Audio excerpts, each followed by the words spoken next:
Hi everyone, this is Matt Johnson with Viral Marketing, and I'm excited to be here with Bill Crespo. So we are here on the Sales Prospecting Hangout. We're going to be talking about what it takes to go from amateur to pro. And Bill is the perfect person for this hangout and for this interview because he is always teaching across all industries the basic principles all the way up to advanced of just mastering prospecting and how to incorporate that and how to build your business on prospecting. So Bill, just want to welcome you today. You're coming to us from a hotel in Vegas, right? Yep, I'm in Las Vegas. Got here late last night and enjoyed the process. And I talked to you guys a little bit earlier about it. But yeah, I'm here, and it's great weather, 70 degrees. And my buddies in the north, I have a friend of mine just travel up north to do some business, and I know they're having a lot of snow here. So I'm happy to be in Las Vegas today. And tomorrow I'm speaking at Freddie Mac, an event they're having here in another hotel. So I'm a keynote speaker there, so I'm honored to talk to a bunch of people about the business of prospecting and just the business of being a salesperson. So I'm excited about it. Very cool. So now you work across a bunch, some different industries. Like you said, you're speaking in front of Freddie Mac. You're talking to, mortgage loan officers, and they've got some different prospecting challenges. But you've got, first of all, I want to get into just some interesting research and some stats that have caught your eye recently, because you're researching what it takes to go from amateur to pro, and you're going to be coming out with some more specifics on that later. But can you share us kind of what you've been seeing just in the past couple months? Yeah, it's interesting. I have a passion for understanding what the elements are for someone to be amateur to go to pro. And well, here's what we learned is that there are a lot more of, unfortunately, salespeople today that are amateurs who think they're pro, but they're amateurs. And my interest has been, my daughter is a gymnast. She's a level 9 gymnast going to level 10. That's the next level up, and then you're going to Olympic qualifying. And when we notice those 12 and 13-year-old athletes and what they go through, and an adult, sometimes it's hard for them to stay focused. So what are those traits, those elements that are different in a pro? So there's a couple things that I just read and also studied recently. If you ever get a chance, and the audience that's listening today, Sirius Radio has a radio station that's 111, and it's the Wharton School of Business. They had an interview last week on a gentleman who does some research also. Here's what he said about business in general.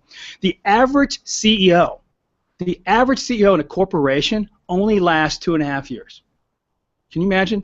So, they hire these guys, and they last for 2.5 years. Now, it could be that they fire him or they leave to go to something better. But it's interesting that they only last for 2.5 years. Second, that most businesses only last 25% of businesses last 10 years.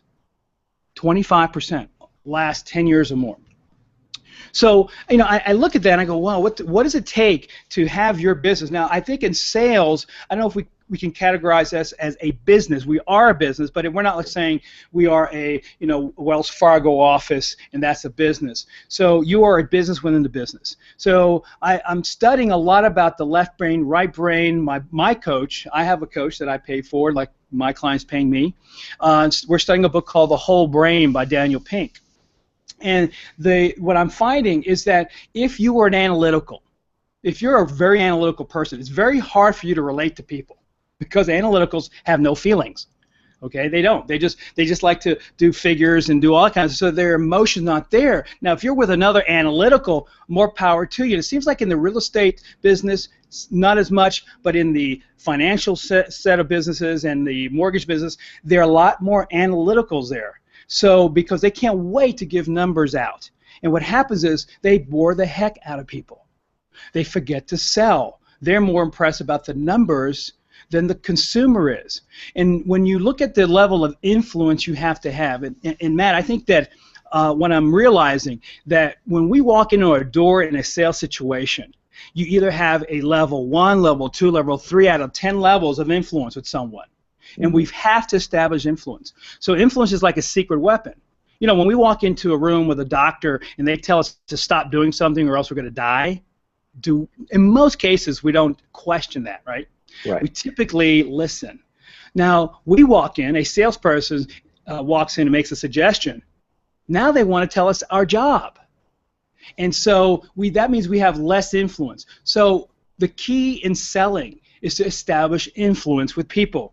And tomorrow when I speak, I'm going to talk about the 6 levels of persuasion that people have. I don't have the time to talk about it today, but there are some very important elements of selling that gives you high influence, so the consumer does not tell you what to do. You now are able to control the process, and you have the choice. So that's a couple of things that I'm seeing right now that if we could understand what influence is all about. Okay, so let's expand on that a little bit for me. So tell me a little bit about when somebody is an amateur, what are the things that they have kind of built a good foundation on to where they're at least a competent amateur? Okay. That then they need to build on and move on up. What are those things that they need to work on beyond the fundamentals where that's really separating them from getting to that next level? Yeah, I think that we need to understand where we are. So, where are you in your production? If it's not happening the way you like it, it's typically because there's a lack of some sort of routine that you're supposed to be on or that you need to be on so that you can start having the type of production. So I look at athletes. If you want to look at what it takes to be a pro, maybe we can look at some athletes and say, okay, they train a certain level every week. So the question is to the salesperson, are you training every week? Right. Number two, are you not only training, but are you exercising? So you're training for technique, and then you're exercising for stamina. Mm-hmm. And for some reason, when we get older, we don't want to do that. Yeah. So we land ourselves in what we call a habitual pattern that gets us into this level of production. So if your production is the same way it was last year, something's wrong. So then we got to figure out what do we got to do. Then the question is, are you observing yourself? And my coach for the last 3.5 years, Ron, has worked with me on what we call observing ourselves, and so that we break out of what we call limiting behavior patterns. Right. So how do we get out of it? First of all, acknowledge that you want to grow. And what level do you want to grow at? If you want to increase your business by 20 or 30%, are you increasing something in your business 20 or 30%? It's like because of our upbringing at times, most people that I coach didn't grow up with Paris Hilton's family, right? With all this money, so we can go, hey, Dad, can you loan me $500,000 because I have an idea? We had to work hard, so we see parents that work really hard. So we think we have to work harder, right, not smarter. You see? Yep. So what we've got to do is establish the goal and the target, and then what do we have to change in our behavior? I see people going to bed late. They think that if you know how it is. You probably see it in a lot on your side of the tracks, right? Yep. Just the other day, you guys were out. No, I'm just kidding. But anyway, stay out late. So that's what I'm saying to you is that you have to understand that you can't stay out late and be an incredible athlete the next day or an incredible salesperson. You just can't. I worked for a guy who was proud of. I remember I left the office at probably 5 or 6. I come in the next morning, 8 o'clock. He was proud to tell me that he spent the night at the office working. Okay. I said, this guy is nuts. I don't think I want to work for you anymore. So I actually, after a while, I decided this guy, he was proud of that.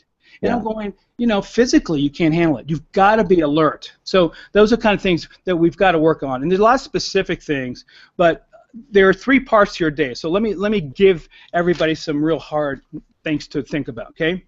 And I'm going to be talking a little bit about this tomorrow, but there's 3 parts to your day. The first part of your day, and I can tell you this, all this automation is great, but you still have to talk to somebody. Yeah. You have to use your mouth. You can't rely on the internet to do all your work for you. So lead generation has to be a part of your day. However you want to do it and how many amount of people you want to call, it's up to you, but it has to be consistent. Second part of the day is going to be administration. Okay, whenever that needs to be, you've got to do paperwork. And then the third is going to be appointment time. Okay, so now if your day is not broken up right here in these little 3 things, lead generation, appointments, right, and administration, if you don't have it broken down like that, you're playing amateur, you're not playing pro. Now, in my opinion. What happens in your brain when you're trying to do those things simultaneously all throughout the day and you're not chunking those out? Yeah. Your brain is fighting you, saying, it's going, Matt, don't do this, man. This is not you. Just come with me to this side of the tracks where it's nice and it's easy and it's less stressful. Okay? That's called not making any money. So you have to fight this guy. I Right. call it the what do I call it? The Smeagol syndrome, right? From the movie, what's that movie? Lord of the Rings, right? Lord of the Rings, yeah. All right, it's two voices going on. So I say, listen, man, you've got to that voice squash it. So now Okay. what's happening here is you're breaking into a new pattern. The old guy says, you don't need that. Let's go back to doing the old thing. So those two voices are happening. I remember finding myself at my desk. This is kind of strange, but I remember going to this pile of paperwork on my desk and taking my other hand and moving it away. It was like, I was like, what the hell's going on with me here? But I did not, if I touch that piece of paper, what's going to happen? It takes me off my schedule. Now, here's what we also find. You change behavior based on emotion, not on logic.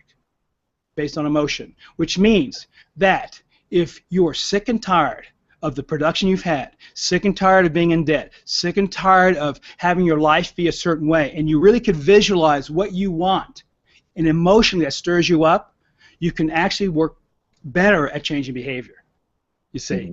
And what happens is when you're in that mode, when you're trying to do this, you're not thinking about that. You're too left brain. I got to get more money.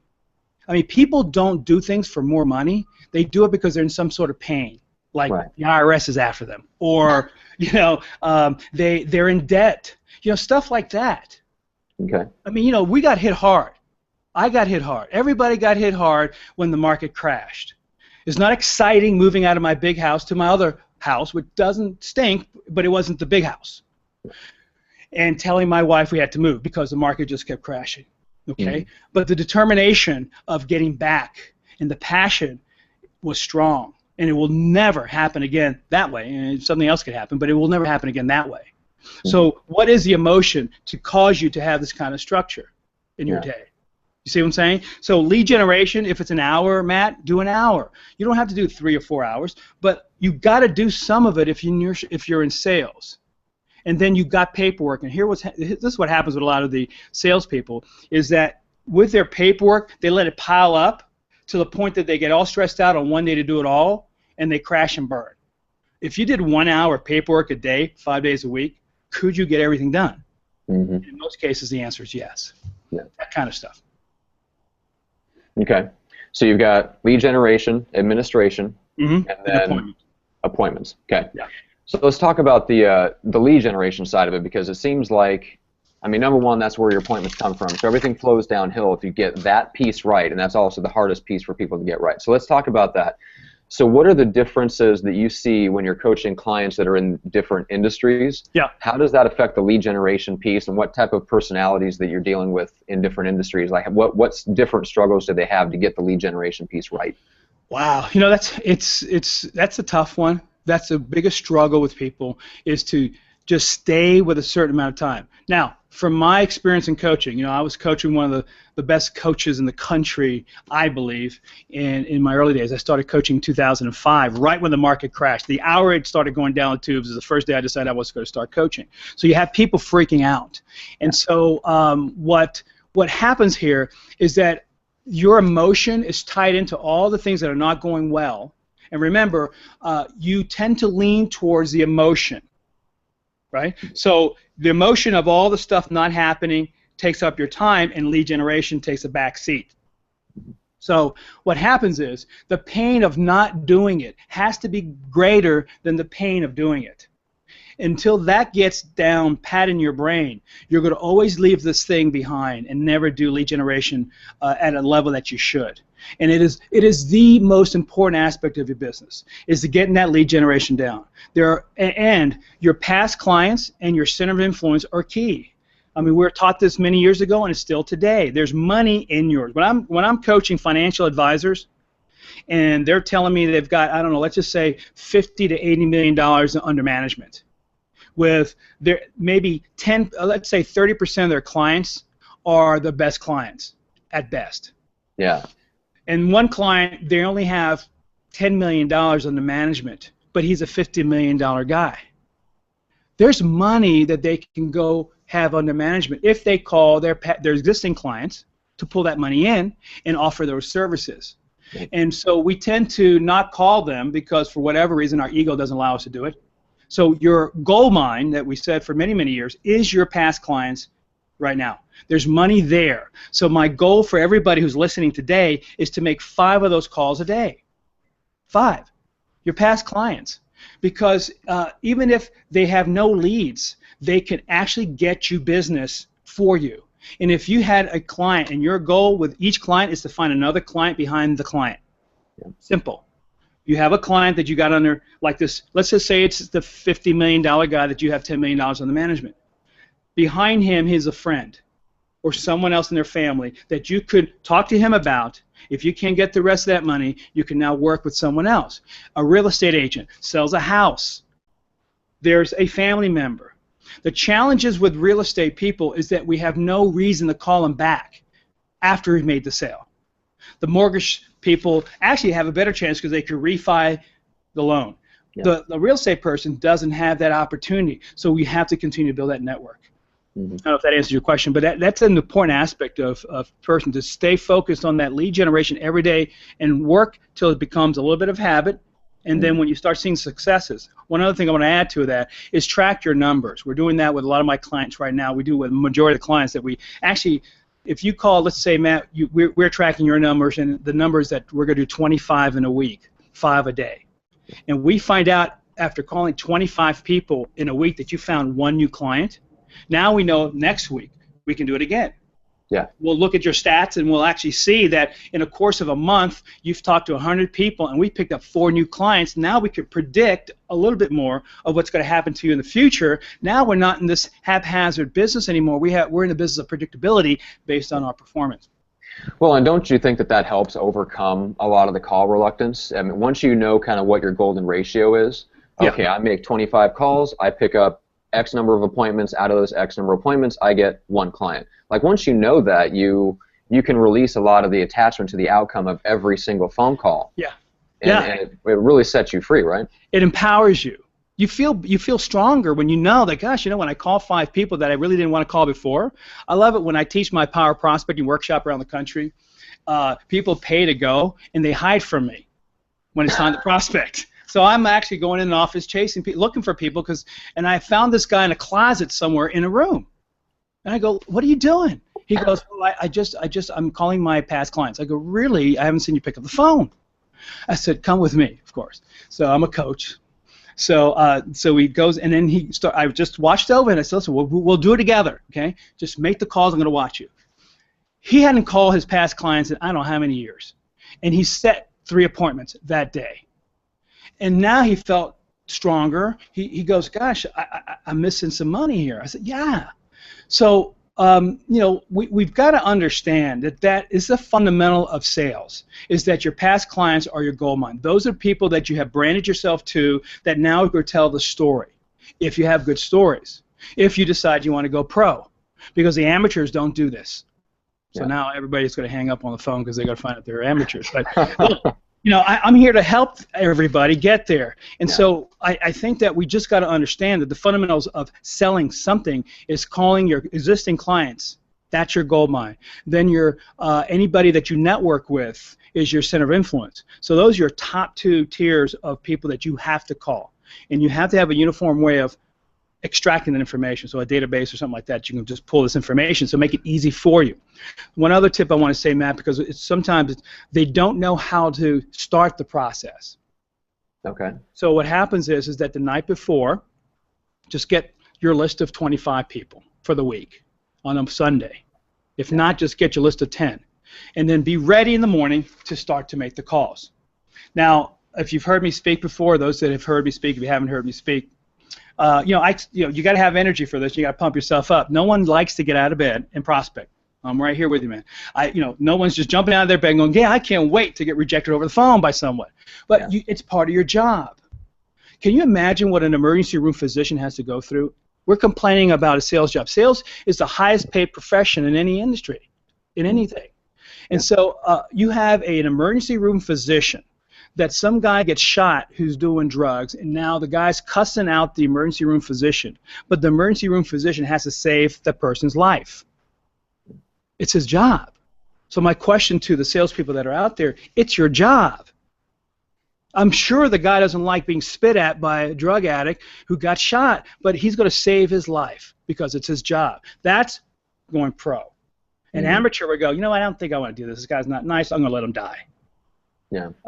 No. So a Action lot of over us, emotion. yeah, and there's a lot of the amateurs are letting people die, meaning they're not getting any leads. Right. So, you know, when we start taking ourselves out of our industry and start looking at what other pros do, the question is, are we behaving in the same fashion? Right. Yeah. Which the answer to that is a lot of times no, because there's such an emotional component to it. So you mentioned that a lot of times people won't change until the emotion builds up to the point where there's so much pain that it's worth the pain, the other pain of going through the rejection. But let's say you're not in that circumstance. You're doing okay. Good. You're doing well enough to get by. Your bills are paid. You're not drowning in debt. Like there's no, like the pain isn't acute. It's chronic. Right. So how do you stir up the emotional drive to keep yourself engaged and keep yourself taking the right action, even though the external pain isn't that bad? Right. That's actually a great question. And what happens is that we get complacent. Basically, that's what's happening. And so, from my mentors years ago, what I've learned and what I've realized, as I go through this journey of life, is that we've got to have a goal. Continue to have a goal that's almost reachable, that you can almost touch, but it's still far away. And so you're at a level where you haven't expanded your mindset. For instance, let's just say you've got $1 million in the bank, and things are pretty good. Kids are grown. You're just having a great time. You've got a condo here, a condo there. So now that's the challenge, to go pro in that level of your business, because you may think you're pro. Well, you know, I think that we have to continue to learn. We have to continue to expand our thinking. Could you do something for someone else? Could you, I don't know, I have a couple clients that have orphanages in other countries.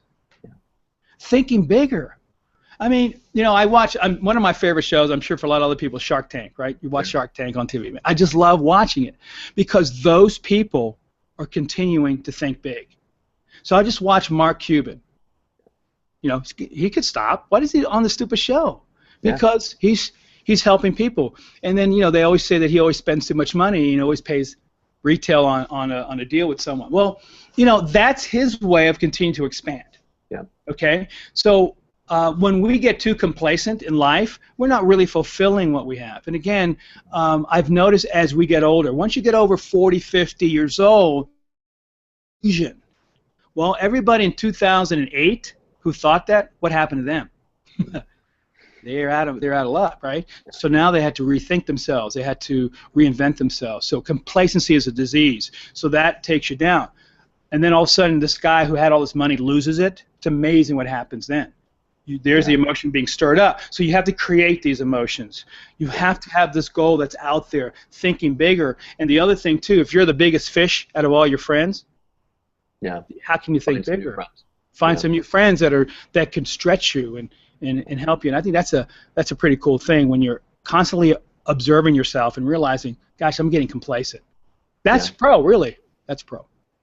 Yeah, well, the thing about, to make the analogy to sports, it takes care of that for you, because no matter how, even if you get to the top of the mountain, the next year it's even harder. So that there's always this goal out there that does keep you, and it punishes you immediately for getting complacent, as the Seahawks learned, unfortunately, this past year. So let's talk about another thing that I think holds people back that you can really help with, which is, you know, you talked about getting those, let's say you get those 25 names together the Sunday night and say, okay, well, I've got my hour laid out every single morning. I know I'm going to make these 5 phone calls. Right. I would say the thing that separates somebody from actually following through on that, even once they have that plan together, is, okay, what do I say, and how do I say it in such a way that I come across as authentic and congruent?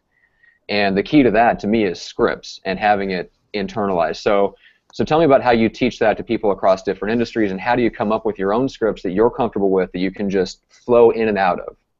Okay, so there's 2 ways of looking at this, especially when you're first starting to call. This could be just a call to just say, hi, how you doing?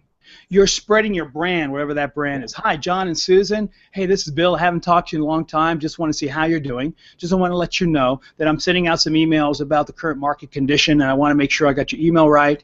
And by the way, you know, I have a big goal this year of selling or buying, or, you know, putting $2 million, $5 million a month under management, or looking to hire, you know, bringing 50 more clients in. And you're one of my special people. Wanted to find out if you knew anybody that may be thinking about needing some type of help in my field. Okay, that's one, and that's your better person to call. That's someone that has a good relationship with you. The other people, you can just call them to make sure that you can service them. Is there anything that I can do for you? Those things are important. If we get too left brain, and I'm, in the old days you say, always ask. But I think you don't always have to ask. Yeah. You've got to let them know that you're there for them, that you're here to service them, and that if there's any question about your financial needs, any question about your real estate needs, any question about your mortgage needs, that I'm the person that you need to call. So is there anything that you need that I could help you with? And just start off that way. And okay, so here's another one I get. Bill, I haven't talked to these people in 10 years. What do I say? First of all, they're not thinking about you. Yeah, they're not thinking about you that long. People start to think, gosh, they're going to remember me. They forgot you. Yeah. Okay? So you call them up and say, hey, Susan, this is Bill. I have to apologize. I haven't talked to you in a very long time. And I was going through my list, and I go, gosh, I just want to see how you're doing. I don't care what, just do that. We just need to break the ice. And what happens is, and I notice with my clients, is that in their mind, they create this story, this monster. Oh my gosh, they're going to remember when this happened 10 years ago. They're going to think I'm mean. Here's what we found. That the consumer, and I don't know across the board in most industries, but there was a study done with just real estate salespeople. And I would bet that in the mortgage business and in the financial business, it could be very similar. But here's the stats. They found out that 72% of the consumers would go back to the same agent. Okay, they would go back. But guess what? Only 8% actually do. Yeah. Because of lack of follow-up. They never hear from them. Yeah. We're afraid to call the one person that we've done to deal with, that we could build our business with. So I think it's just breaking the ice. Now, when you have your A list to people that are your top tiered people that just love you can call them any day and night, you enlist them for the year. And you tell them, my goal this year is to have 50 new clients, and I need your help, right? We've in the book it's Influence, Science, and Practice. I'm losing my mind here. Influence, Science, and Practice. Okay, they said that in most cases, the consumer is ready to help you if you ask for help. No one asks. I need your help. I have a big goal this year. Okay, can I get your commitment help? Oh yeah, sure, Bill. Here's what. So then you pick 3 locations that they frequent. Let's say the kid's school, the PTA, or church. So do you know anybody at the PTA? Do you know anybody at church? Do you know anybody at your, at the kid's team? Whatever. And so what happens is that takes the brain to actually go into those files. When you say who do you know, it's so broad that the person is just thinking everywhere. So we want to focus them on their thoughts. They go, well, no, I don't know anybody. So here's what I want you to do. When you do find that person, do me a favor, don't give him my phone number. That gets them. They go, what? Don't give them my phone number. Here's what I want you to get their name and number, have them call me, because they're not going to call me. And then I'll check in with you once a month. So your A list, which is probably 15 to 20 people, because that's deals that you can have and that you can work on building this year. Call them up and enlist them into helping you. And when you ask someone, can I get your commitment? Most people, 80 to 90% of the time, will commit to helping you if you ask. But if you don't ask, it ain't going to happen. And these are studies by behavior. We've studied enough about people that in most cases, when you ask for a commitment with someone, they will do it. Yeah. So there's some things that we're missing here that a human being actually does. Mm-hmm. Very cool. Yeah, cool stuff. So yeah, and so I don't know that we have a ton of time to get into this. I'd like to do a whole other hangout about this, but I want you to touch on this briefly because I just ran into Dr. Abelson 2 days ago. Yeah. And I know you're going to have him on in March. So we're going to talk a little bit about this next time, but give me a little preview of how do you adjust your prospecting style to different personality types, your own and the prospect?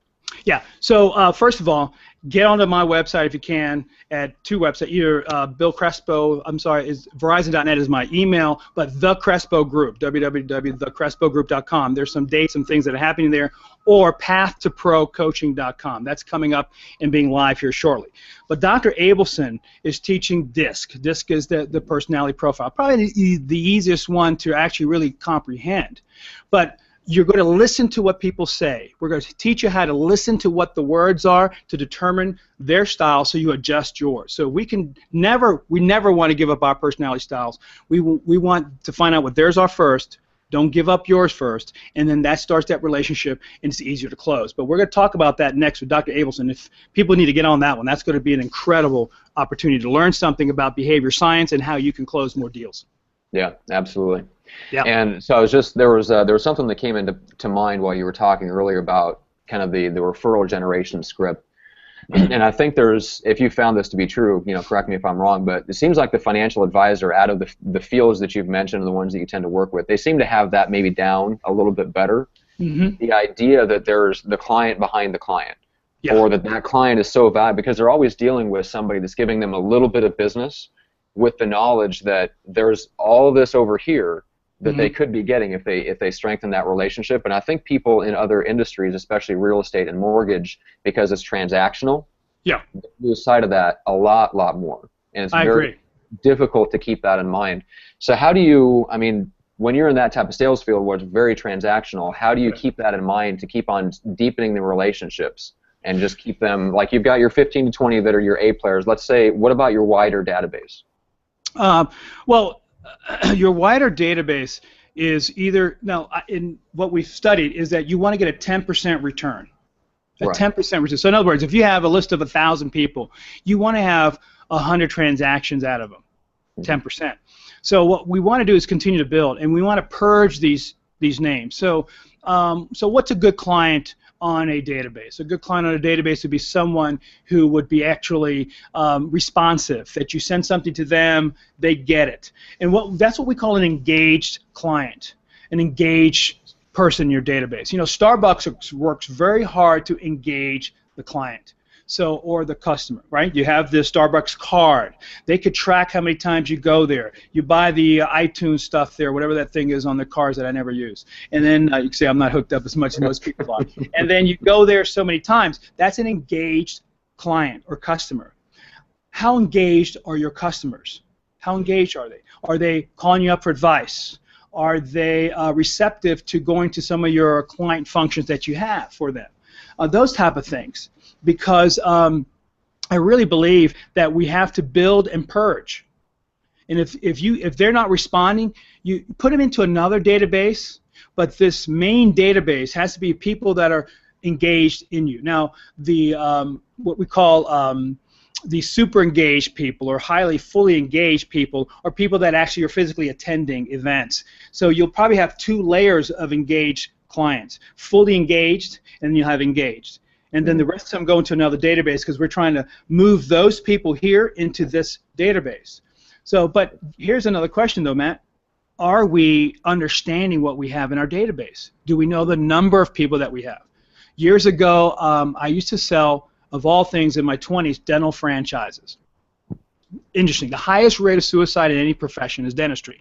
I don't know if it still is. At that time it was. And let me tell you why. The dentist has a business. Your eyes just went boop. The dentist, he goes, is that true? I feel bad for my dentist. No, so what happens is that we have a dentist who had, at that time, he was the only guy doing the hygiene, cleaning, and all the restorative work. He was the artist. And you had a lady making $12 an hour, at that time probably $8 an hour, running the show. All they didn't want to do. So to run it as a business, it was difficult. So what I learned from that experience is that from actually selling a dental practice to someone else, it was all those patient-based files. Remember in the old days they had these files up on there, and you can see all the patients, and then you can determine how much money he was making off of all those, and then you sell the practice. Yeah. Well, your database is those files. Yeah. So what return are you getting on that database? Are you getting a 10% or 20%? If you want to sell your practice, if you're not in the financial advisor side, maybe another type of financial services without a Series 6, 7, and all the other licenses, and you're selling financial products, do you know how much money you make off of your database? And how much you're engaged or not engaged? If you don't know that, you have no equity in your business. So the only equity the dentist had was to know that return. How much money was he spending? Now, we asked the dentist, would they be willing to come to a presentation about a franchise? Most of them said, I got kicked out of some very nice dental offices in Capitol Hill in Washington, D.C. because they didn't want it. They didn't want to hear about hiring a hygienist. Why? Because they thought it was going to be more money to pay out. But look at it now. Hygienists have their own practices in some states. So we showed them how to develop another profit center. But here's what's interesting. I'm going to take it one step further. My job as a salesperson was to interview the doctor, talk to him about the product that we have, and ask a lot of questions to see where his pain was. Right. I said, you know, doctor, you see this picture behind the wall of your sailboat. I mean, how often are you going to go there? Well, not that much. Why? Well, because I have to work here all the time and I don't get enough chance. What if there's a way that you could actually spend more time on the boat? What would that do for you in your life? Well, I mean, this guy was crying. I was like 25 years old going, oh my gosh, I'm making a doctor cry. That to me was a sin. You know, my dad would probably knock me out. You've made an adult cry. But the guy was just tearing up, and I felt that because he realized that he's busting his butt and he didn't have another method of developing his business. So we took them to a presentation. Now watch this. This is 30 years ago. We were, the salespeople were in the back of the room. My manager was doing the presentation. This was a very high-end, it was called Smiles. It was a very fancy, very expensive franchise. Okay. The sales team was supposed to be in the back writing down the body language of your client while the presentation was going on. So if Dr. Smith, when my boss said, you know, we're talking about hiring 2 hygienists, and Dr. Smith went like this. Mm-hmm. All right? I write down on my little notes, Dr. Smith turned his back doing the hygiene presentation. So now, all these different segments, we're now developing a plan. This is 30 years ago, developing a plan to now sell Dr. Smith, because we know that he had a problem with this, he had a problem with this. Yeah. You see, I don't think we're doing this anymore with clients. I don't think we really understand what the client's pain is. Not just your pain of needing money, but what is a client's pain? Well, yeah, and that's really what it is. It's focusing on yourself first as the salesperson, starting with you and your pain and the product that you have to sell, right, rather than focusing on the other person's needs. Right. Yeah, and when you determine the pain points, I'm actually changing the wording on this a little bit because I teach this sales process where instead of you presenting first, which most salespeople do, and this is another area of amateur to pro. A pro does not present his wares first. Right. The pro asks some questions, right? Qualifying questions, and then I teach what we call a pain funnel, and take them down 3 steps. So we find the pure essence of the pain instead of just dealing with, I want a big house, I need more money, I want to have security financially, and then, well, let me show you all the stuff I have to do that with. You just went from A to Z in 30 seconds. Okay? A pro salesperson has a process. My coach, mentor many, many years ago, said, sell like you're a millionaire and you don't need the money. Yeah.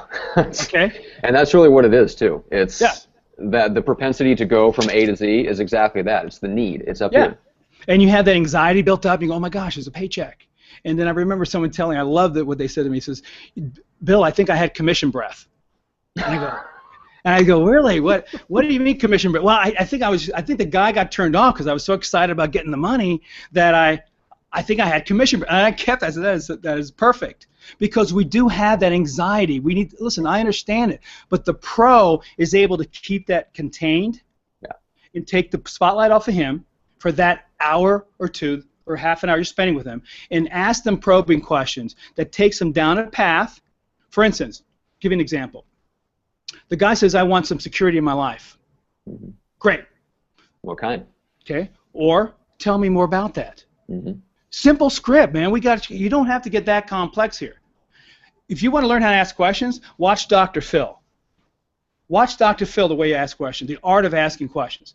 The one that drives me nuts the most is when I watch Sean Hannity on TV. He has 10 questions at one time. He never lets a person speak. And that, you need to have silence. And just last week on the Wharton School of Business, on the radio station, there was an expert on conversational selling. And he said, wait 2 seconds when you ask the question. So you ask the question, make it simple, and then let them answer, and wait 2 seconds before you answer. Now watch that. That's a great advice. So what happens is, you ask the question. The person says something, 1001, 1002, and then you talk. But what do most salespeople do? Immediately. They ask the question, and let me tell you what else I got. That is so amateur, and it's so non-professional. And I just had a conversation with a team that I coach out of Florida yesterday, and we were talking about this, and she may be listening, and she got very excited. And we see a little bit of blood. We're like vampires, man. We just want to suck the blood out as soon as we see blood. And you got to relax, I mean, I did that in my younger days. I know why I screwed up. I'm eligible to coach guys because I have screwed up enough in my younger days to know that it didn't work. So relax. Great advice that I heard the other day. Let them answer, and when they answer, go 1001, 1002. And then now you speak. And the other tip that I've learned is that when you want to make a statement about your company, we're the greatest this. We have so many products that we can help you with. Tee that up with a question first. Don't just, the person says something and you just can't wait to give them the statement. Before you make the statement, you tee it up with a question. Because we know that a brain cannot not answer a question. If I ask you a question right now and you don't move your mouth, your brain is processing it, and it stops all the other thinking that's going on. Because if you're selling something, the other person's going, he's going to sell me something. I can tell right now, so I need to get out of this situation. That's what's going on in the brain. So because you know behavior science and you study a little bit, you go, well, Matt, let me ask you this. Are you looking for something that will get you an immediate return or something that will give you some long-term return? You see? Now, it stops you. Now you have to answer. So now I've controlled the conversation, and now you make your comment. I wait 2 seconds. Great. Now, talk about going deeper. Then I'd say, well, tell me more about that, Matt. Simple. Just tell me more about that. We just went from that first level, we went down another notch. Okay? And then repeating back what that person says. So it sounds like, that this is a very important aspect of your life, that you save this money because of X that you want to do. Yeah. Great. So another way, one other method that I want to go over, which I teach a lot, and you got to role play this a lot, and you've got to study a lot, is this thing called a strip line or a reverse. So the person says to you, well, how much money do you have in the bank, Matt? Well, I've got $1 million in cash, and I've got $500,000 in other products that I have out there. Great. So sounds like you're doing pretty good, Matt. Now what's gonna happen? How are you gonna respond if I say, Matt, it sounds like everything's fine? What would you probably tell me if you're searching for something? You're searching for something? Yeah, you're a guy looking to put more money in investments to make more money, and we have a conversation. We had a meeting, and you tell me you have $1 million cash and $500,000 in other products, but you can't. We're here for a reason. And I say to you, Matt, it sounds like you're okay. It sounds like everything is going well. What's the natural response for most people when I say that to you? How would you respond? I guess there's that little flush of reinforcement, that you're agreeing that I'm okay, that I'm doing well. It also takes a little bit of the pressure off the sales because you're not immediately trying to criticize me for past decisions and it takes a little bit of the sales pressure out of that situation. Okay. When we're dropping the guard comes down. Yeah. Okay, so let's get out of that one for a second, and I'll give you another example. Let's say I'm a car salesman, God forbid, and sorry. So we go to the BMW. You are in the BMW. You drive your little Hyundai up to the BMW lot, and I'm the sales guy at BMW. And you drive up in the Hyundai, and I go up to Matt and say, Matt, why are you here? And what would you say? Well, looking at a BMW. Like to take a test drive. Okay, great. And so how long have you had your car? About 5 years. Gosh, it's in great shape. Why would you want to buy a car? I just feel like it's time for a change. I've had it for a while and, looking for something different. Different? When you say different... Past few years. Okay, cool. So, tell me about that. Why now? Well, I'm getting to the point where financially I can afford it, and I've worked really hard to get there. I want to treat myself, and it's kind of that was one of my goals for the past few years was to buy a BMW. It's something I've always wanted. Wow, that's great. Tell me more about that. Okay. When I was 15, I seen a poster for a Z3, and I just thought that was the coolest car ever. Obviously they don't make that particular model anymore, but it really turned me onto the brand. So tell me, so if you get this BMW, and I don't know if we can do something today with you, but if we can do something, and you were able to, what would that do for you? It would be an amazing feeling. It'd be kind of a reinforcement of all the hard work I've done for the past few years. Okay, let's get out of role play. Do you see what just happened here, man? Yeah. I mean, when you go reverse, I could have gone, gosh, I've got a couple billion W's here on the lot I could show you. This I got a one that has a Z on it. You want to go take a look at it? You know, so we're rushing to sell people. And what I wanted to get down in this short amount of time was that last thing you said. Okay. That when I was 15, this happened, and I saw this thing. Wow, that's pretty cool.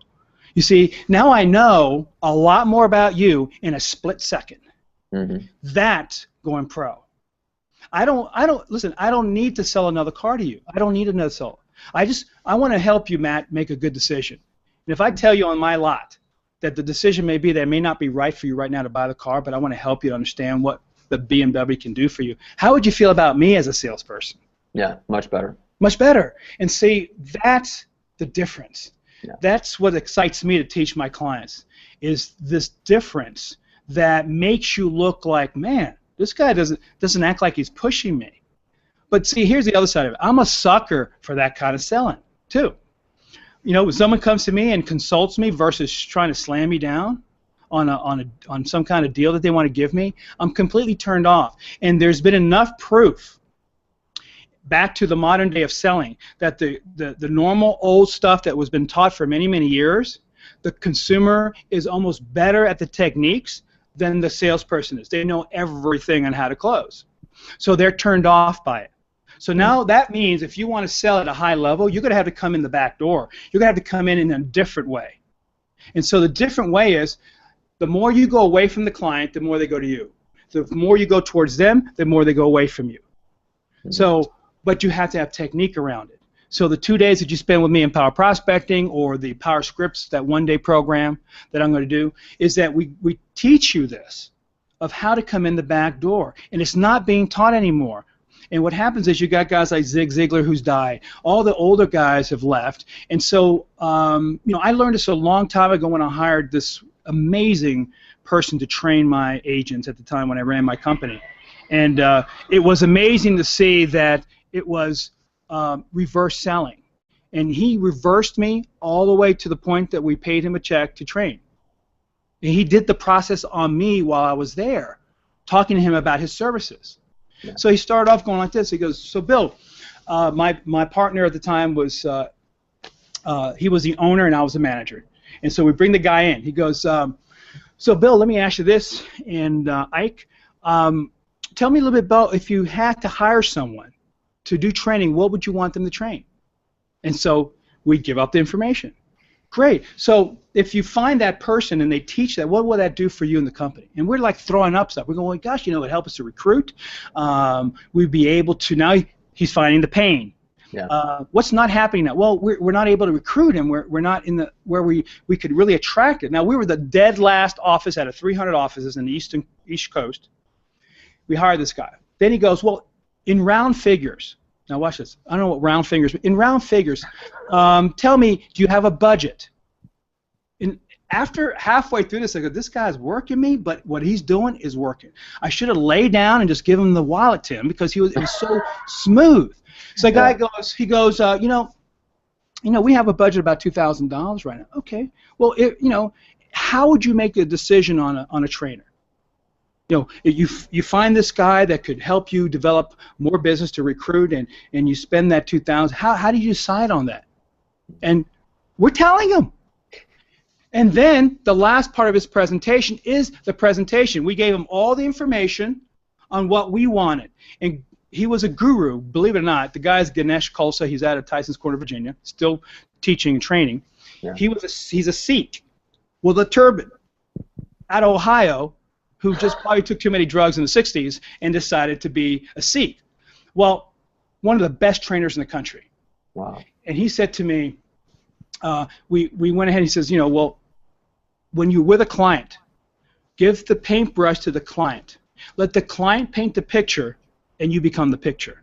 But what most people are doing is they give the client the paintbrush, and they take the hand of the client and create the picture they want with their hand, thinking that they are letting the client do the picture taking. And what Ganesh did with us is that he gave us the canvas, he gave us the brush, we painted the picture, he became the picture that we drew. Get it? And so the whole process was smooth. And then he said to me, well, you know, if you find that person, when would you want to start? So we'd like to start next month. Then he gave us the presentation. He filled the holes of everything that we were asking for, and he did it. And he changed my life in selling. The most instrumental change in my selling techniques that I use right now that I'm teaching people, that is not being taught anymore, that is valuable in today's, because today we have more of a right brain market. They want a relationship with someone, whether you're selling Rolls-Royce jet engines, whether you're selling financial services, or you're selling real estate. Okay? Everybody's in some sort of pain, and you've got to show them and listen to what the pain is, and then present to the pain, the emotion. Okay? Another good book just to read. I know we have about 10 minutes. The book Switch, S-W-I-T-C-H, written by Chip and Dan Heath. I highly, highly recommend, because it actually explains the reasons why corporate behavior changes take place and individual human behavior changes take place. It's based on emotion. I have all my clients read that first before they coach with me, so they get a better idea of how changes will take place within them. So the book is Switch, S-W-I-T-C-H. I rambled on. Sorry about that. No, you're fine. And there was another book. I just wanted to point this out to everyone that we talked about off the air right before we went on. So that was you said it was The Whole Brain by Daniel Pink? Yeah. I just read this book on the way down, flying in. And The Whole Brain, it's The Whole New Brain, written by Daniel Pink. And my coach asked me to read it, and I'm reading it. And it just opened my eyes to the fact that in our sales business, it is a right brain aspect. But he talks about the whole brain going left and right. But the left brain positions, these technological positions where you have to do a lot of engineering, right? All those things are being done by computers, so the age is changing. But people want to connect. And so in your sales process, you've got to learn how to connect. And there was such amazing information in here about how to start to use the whole brain in your favor. Now, for some of you that are not into that, you're going to go, well, that's going to be boring. Well, depending on your personality style, you said that because of your personality style. The idea here is to be versatile. Right? You should be able to adapt to a variety of different people in a variety of different ways and not let people know your personality style. So next time we meet in a couple weeks, when Dr. Abelson discusses personality styles, it's going to give you the ability to talk to all kinds of people and never give up your personality. Because you know these big ego sales guys, I love it. I was doing one of my classes, this guy wants to challenge me on a close. And what a stupid mistake for a trainer in your class, and then the guy who's paying for the money wants to now challenge me. Well, he ate his words, and then he found out that, you know what, I'm talking too much, he says. I'm just showing I said, you're showing me who you are. Your job is not to show me who you are. Your job is to listen to me, understand my personality style, and then adjusting accordingly. Because remember, there's an opposing personality style. A certain personality style is directly opposite of another one. Yeah. So how do you know, if you just be you, you're burning a couple of people out, and you're wondering why you've lost a sale. So next time we talk, we're going to talk a lot about it. In the book, Daniel Pink's books talks about the right brain and how you can use the whole brain in having conversations with people, or also in your literature and the things that you're printing. People like stories. They want to know about your story. They want to relate with you. And in the 6 levels of persuasion that I teach, they found out that if you're going to, if my name was Matt and your name is Matt, automatically there's a high propensity of this person wanting to work with you, just because the names are the same. So that means that there's some similarities in what you do and what they do. They have a more propensity to want to work with you. They did another study that when you send literature out, sign the contract, or you've closed them, okay, now you've sent them the contract to do whatever, and they found out that by sending just a yellow sticky with nothing on it, got a 34% increase in return in people signing or people participating, whether it's a survey or whatever. Now, when you handwrite something on the yellow sticky, you get a 69% probability of return. With nothing on it was less than 34%. So just a yellow sticky made that person feel like you went out of their way. Yeah. But once you say, hey, please sign this, I'm looking forward to working with you, just something handwritten has a higher probability of coming back. Yeah. 69%. Yeah. So we are not understanding some of the secrets that we could utilize in our business to take our business to the next level. And part of the goal here with me and you, and what I'm doing with Viral and Frank and you and the rest of the gang, and what I'm doing out and teaching and talking, is those secret weapons on how we could do this. So I encourage you to stay with us on these different hangouts, because there's a lot of stuff to learn. If you want to go pro this year, you've got to, man. You have no choice. There's too many amateurs out there, and I think that we, as we get older, don't want to study. You know, we don't want to train. So that's my story, and I'm sticking to it. Now, Bill, do you have any power prospecting workshops coming up in the near future? I know you just finished one up. Yeah, I'm going to be in Connecticut coming up here on the 9th and 10th of March. That's going to be, I was going up there during the storm, and I was driving 5 hours from my house, and they told me to turn around and go back home. So I got out of the storm. So we're going to redo that the 9th and 10th. I am planning to do a one in Vegas. Actually, coming back, we're talking about doing a one-day, what I call Power Scripts Pro, which is going to show you how to present at a high level, how to use scripts. And I strongly believe, and please don't get hung up on scripts as much, but get hung up on the type of words that you have to use in scripts. So I want my clients to even learn how to write out their own scripts.